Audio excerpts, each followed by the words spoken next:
যুক্তরাষ্ট্রের অভিবাসন ব্যবস্থা বড় ধরনের চাপের মুখে পড়েছে।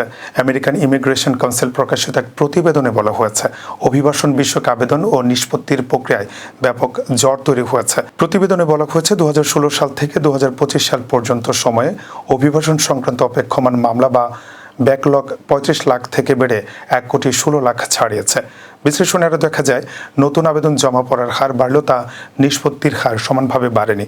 বিশেষ করে কোভিড-19 মহামারীর সময় ও পরবর্তী নীতিগত পরিবর্তনের কারণে প্রক্রিয়ায় ধীরগতি দেখা দেয়। সংস্থাটির তথ্য অনুযায়ী কিছু নির্দিষ্ট অভিবাসন আবেদনের ক্ষেত্রে অপেক্ষমান আবেদন 150% পর্যন্ত বেড়েছে। পাশাপাশি বিভিন্ন ধরনের আবেদন বাতিলের হারও আগের তুলনায় বেড়েছে।